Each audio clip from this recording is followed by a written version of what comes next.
Hi, welcome back to another video of the Targeted Individual Program, the Targeted Individual Experience. So, I was playing a bit of Fortnite over here, wearing all black. See how she keep playing with her here? She's been doing that from the time she came out of that house. And she saw me waiting, right? So, I've been playing some Fortnite. You know, they had these perps in there with derogatory screen names like chimp and ugly face and all this nonsense. Palm fixation drill. You know, trying to fix her.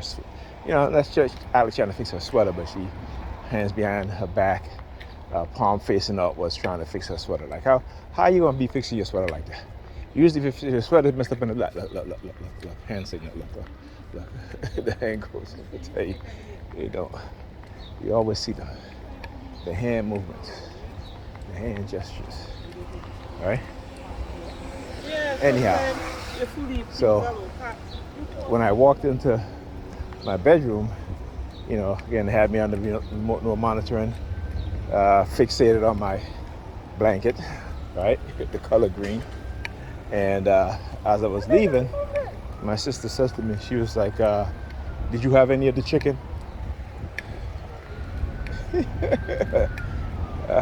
like, yeah, I had 2 pieces. Okay, with barbecue chicken, right? Like on the noise campaign. There we go. So,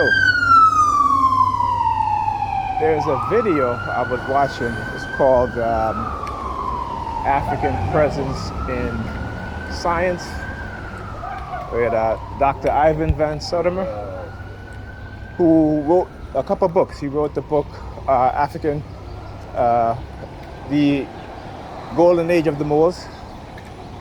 Okay, African presence. I'm sorry, he didn't write a book, but there's a video where he gave a lecture on African presence in early Asia. I think that book was written by Dr. Rashid Roncono. I hope I'm not butchering his last name. But right, he wrote a book called They Came Before Columbus, in which, again, doing archaeological field research, you know, trace the Olmec civilization to be one of a direct colony or influence of Africans. Okay? Hey, people with dogs, you know, some of them are just disgusting. They let their dog just poop all over the damn sidewalk. You know? It's ridiculous. So in this, he's talking about Africans' presence in science. And you'll be surprised. Hopefully you won't be surprised. But for those who don't know, will be surprised. But for those of us who do know, it's not surprised. It talks about Africans, particularly here in the United States, that invented a lot of things. Okay? We talk about Africans, black male and female, who worked on the Manhattan Project and who were instrumental in the development and creation of the atomic bomb. Okay, and that the white scientists were so intimidated that they poisoned one of them with radiation. Okay, and also, actually not one of the 2 of them, it was a woman, and I forgot the scientist's name. But yeah, you know, they were poisoning our scientists, just as how they were poisoning, you know, our doctors, our inventors, or stealing the idea. You know, how many inventions that black people created that white people stole? Okay, And I say stole because even when black people in America were enslaved and they created anything, they would have, in order to gain their freedom, they will have to invent something in which the master can financially benefit from. So that right there is a form of stealing, right? So there's so many inventions that we've created that were stolen by white Europeans. Okay, we talk about the windmills. They love to talk about the castles of Europe. Black creations. Without the black Moors, there wouldn't be such castles in Europe, right? You can go to Africa today, and there's evidence of castles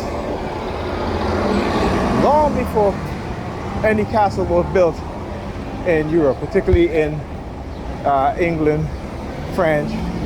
Remember, African ruled Spain, Italy, Greece, the Iberian Peninsula. 700 years. 700 years. They introduced libraries. They introduced public bathhouses. And again, this is a reintroduction of those things. Because we know going back, we know about the Roman bathhouses. How do we know about the Roman bathhouses? Because again, Africans is the one that created these things. So when you talk about how our history has been stolen from us, how we have been lied to, how we have been bamboozled, and we're still being bamboozled and lied to. I mean, look at these Negropeans today. These Negropeans today will do anything that anyone in an official capacity tell them to do, they'll do it. We are, like I said, they have degraded the minds of us as a people and as us as individuals. So when they try to create this narrative, see, this is why I'm out here, this is why I keep doing what I do, because they can believe what they want to believe, Okay, that's all they do is believe, but I know. So there is a difference. I know. They believe. I know. That's a difference. So yeah. All right. So anyhow, look at her coming out. Like, where are you choking herself? Watch this.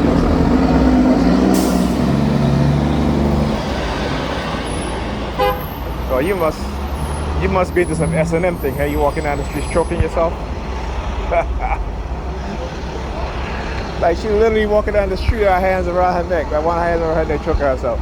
See, that's the type of shit I'm talking about, yo. This shit is so funny, yo. Bunch of clowns, a bunch of dumb, brainwashed Negroes. Negropeans, I should say.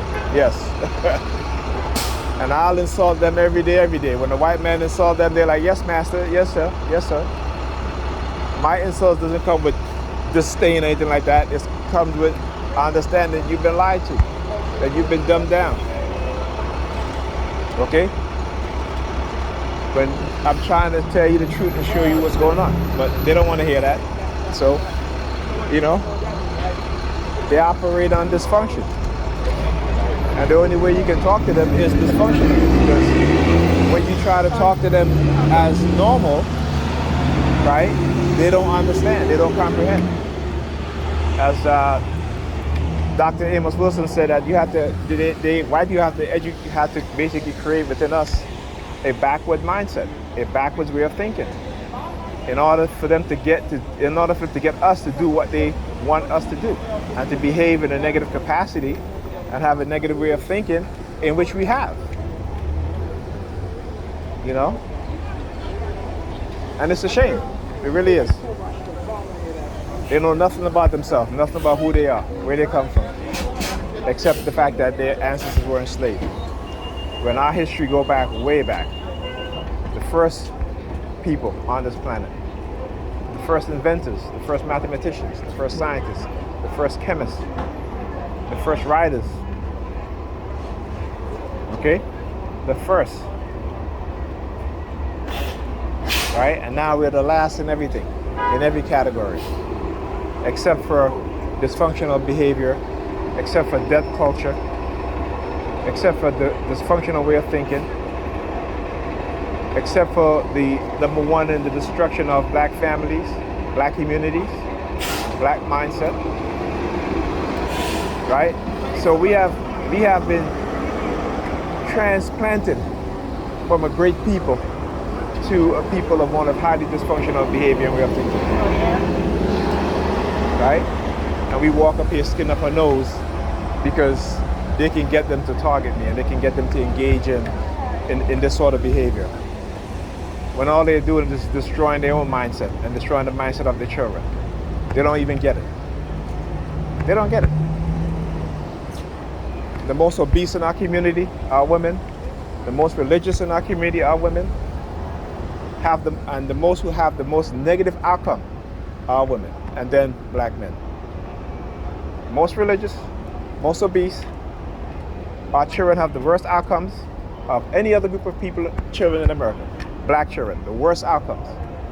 80% of black households headed by single black women.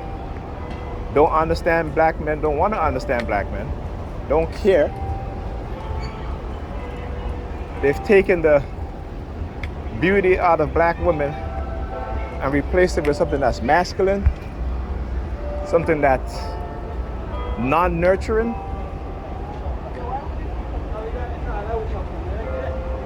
something of a lower human being. Same with black men. They've taken the greatness out of black men and transplanted and put in something that's confused, something that's unable to educate each other, and something that turns his back away from his community and his women. So they can do all of that. I just laugh because the fact, like I said, I know they believe and they can keep on believing, and I'm gonna keep on knowing. I'll talk to you guys in the next video.